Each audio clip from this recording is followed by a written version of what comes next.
국내 시장에서 다양하게 벌어지는 M&A 이야기를 여러분과 공유해보는 시간입니다. 김영진의 M&A 이야기. 자, M&A 연구소 김영진 소장님 나와 계십니다. 소장님 어서 오세요. 네, 안녕하십니까? 자, 오늘은요, 이 한라 비스테온 공조의 최대 주주죠. 비스테온이 이 한행컴퍼니와 매각 협상을 진행하고 있다라고 발표를 했습니다.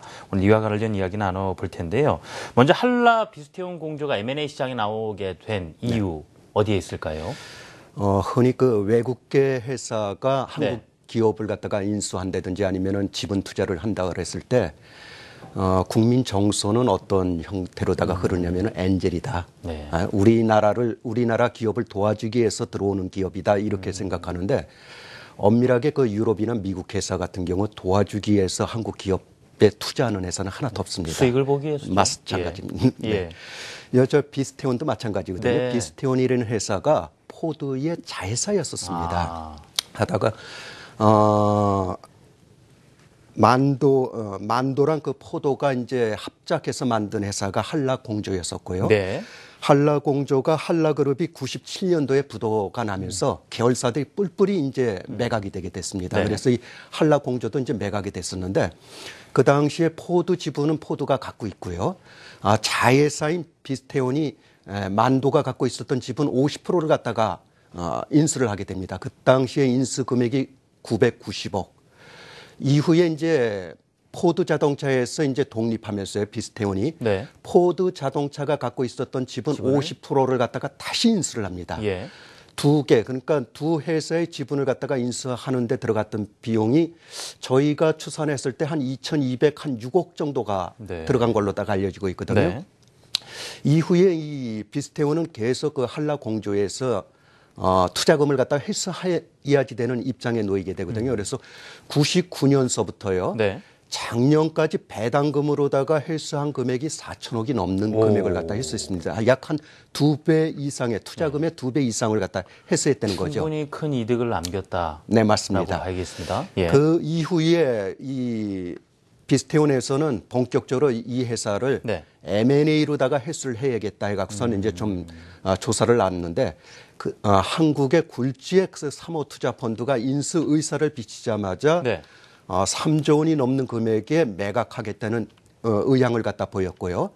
이게 아마 우리나라 날짜로다가 토요일이었었을 겁니다. 토요일 날 비스테온 이사회에서 공식적으로 발표가 됐습니다. 그래서 12월 중에 M&A 계약이 체결이 될 거고요. 이후에 본격적으로 아마 매각 작업이 들어갈 걸로 보이고 있고요. 또 한 가지 그 인수자 측도 마찬가지입니다. 인수자 측이 우리나라 굴지의 그 사모투자펀드라고 그랬는데 실질적으로다가 한행컴퍼니의 자금을 보면은요, 국내 자금보다도 외국의 자금이 상당히 많이 들어오고 있습니다. 싱가포르의 테마스닥이라든지 미국이나 캐나다의 그 연기금 자금들이 들어오고 있거든요. 이러한 거대한 자금으로다가 투자 회사를 찾아야지 되는데 지금 한라 비스테온 같은 경우는 상당히 좋은 회사거든요.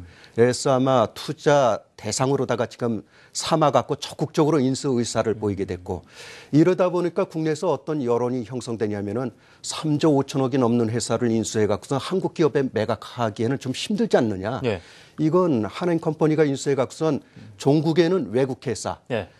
좀 적게 얘기해갖고선 중국 회사에게 매각할 거 아니냐 해갖고선 상당히 지금 여론이 악화되고 있습니다. 이런 상황에서 지금 매각 작업이 본격적으로 지금 진행이 되고 있는 상황입니다. 지금 한라 비스테온 공조의 어떤 그간 기업 간에 서로 합작으로 시작을 해서 좀 매각이 되고 이런 상황을 좀 말씀을 쭉 정리해 줬습니다. 지금 한라 비스테온 공조의 주요 M&A 작업 일지를 좀 짧게 정리를 한번 해볼까요? 소장님. 한라그룹 잘 나갔을 때 포드 자동차랑 이제 합작으로다가 만든 회사고요. 그땐 반반이었습니다. 네, 맞습니다. 그 이후에 이제 비스테온으로다가 넘어가게 됐는데요. 비스테온 넘어가고 난 다음에 2009년도에 비스테온도 마찬가지 글로벌 위기, 금융 위기에 처하면서요. 파산 보호 신청을 하게 됩니다. 이 당시에 한라그룹에서 조금 신경을 썼으면은 비스테온이 궁지에 몰렸을 때 싼 가격에 인수할 수 있는 기회였었는데 이걸 놓치게 됐습니다. 이후에 그 2012년도에 비스테온에서는 어떤 전략을 내세웠냐면요. 이 회사의 지분 100%를 갖다 인수해 갖고 상장 폐지로 나가겠다. 오. 이건 왜 그러냐면 상장 폐지하게 되면은 여러 가지 이제 간섭에서부터 이제 자유스럽거든요. 자유롭게 자기네들의 투자금을 회수해 가겠다는 전략으로다가 나왔었는데 국민연금이 반대해서 이게 무산이 됐고요. 네. 이후에 어떤 전략을 내세웠냐면은 비스테온이 세계 곳곳에 그 자동차용 공조 회사들이 상당히 많았습니다. 네. 이걸 몽땅 한라 공조에다가 떼인기게 됩니다. 예. 그 당시에 들어갔던 비용이 저희가 추산했을 때 4,392억 정도가 들어간 걸로 알고 있거든요. 이러면서 이제 회사 이름도 한라 공조에서 한라 비스테온 공조로다가 이름이 바뀌었고요. 네. 이후에 몇 번의 더 M&A 작업을 통해 갖고선 회사의 규모를 갖다가 지금 3조 원 이상의 기업으로다가 지금 키워놓은 상태입니다. 그렇군요. 지금 뭐 이 18개 해외 뭐 공조 사업자들만 이제 인수를 하면서 상당히 뭐 세계적인 자동차 공조업체로 이제 발돋움을 한 상황인데 지금 현재 자산과 지분 구조는 어떻게 돼 있는지요? 자산이 상당히 크죠. 예. 이 회사의 그 자산 규모가 3조 574억이고요. 이건 작년 말 기준입니다. 부채는 1조 4,506억입니다. 자기 자본이 1조 6,600억이 넘는 회사고요. 매출액이 작년 말 기준으로다가 봤을 때 5조 1,894억을 갖다가 달성했습니다. 네. 당기순이익이 3,121억이었고요. 이 회사의 시가총액은 이번 딜에 상당히 중요한 요소로다가 작용하는데 목요일자로다가 계산해 보니까 4조 9,110억 정도의 시가총액을 보이게 됩니다. 이 회사의 업계 순위는 세계 2위, 예. 일본의 그 덴소 다음에 자동차 순위 2위에 랭킹돼 있는 회사고요. 공조업계에서는 2위. 예. 네, 우리나라 시장 점유율 50% 이상을 점유하는 회사입니다. 국내 1위. 네, 지분 구조를 보게 되면은요, 비스테온이 갖고 있는 지분이 69.99%고요. 이 네. 69.99%가 이번에 그 매각할 지분이고, 국민연금이 5.86%, 기타 주주가 24.15%의 지분을 갖고 있는 회사입니다. 그렇군요.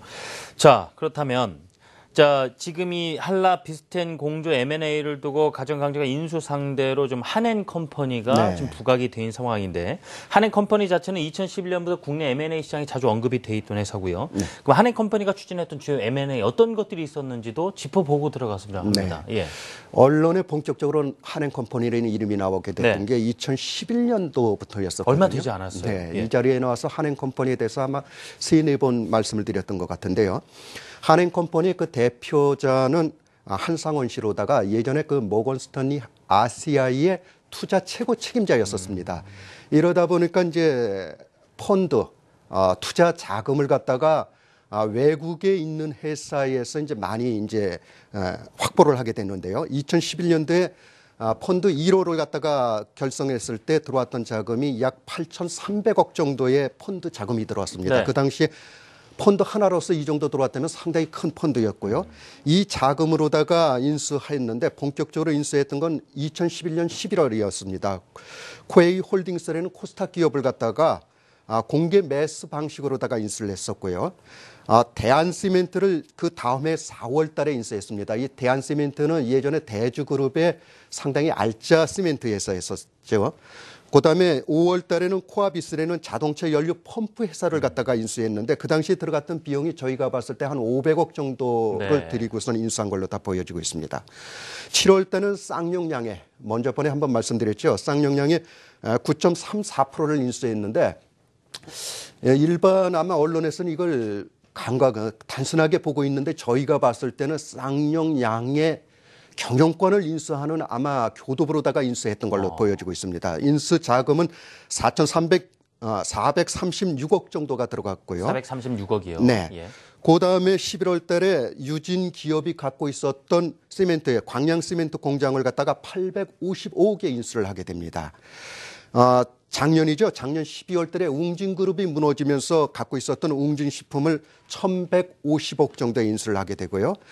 금년 6월 달에 한진그룹의 벌크선 사업 부분을 5,500억 정도 상당히 이제 딜 규모가 상당히 늘어나는 형국입니다. 금년 10월 달에 저희도 추진했던 그 포스코의 계열 회사죠. 포스 화인을 갖다가 약 300억 정도를 써냄으로 인해 갖고 우선순위 대상자로다가 지정이 됐고요. 이번에 한라 비스테온 공조 한행컴퍼니에서는 3조 5천억 정도를 갖다 희망하는 금액으로다가 지금 추진을 하고 있는 상황입니다. 설립된 지 한 4년여 만에요. 정말 네. 많은 M&A가 하고 있었고요.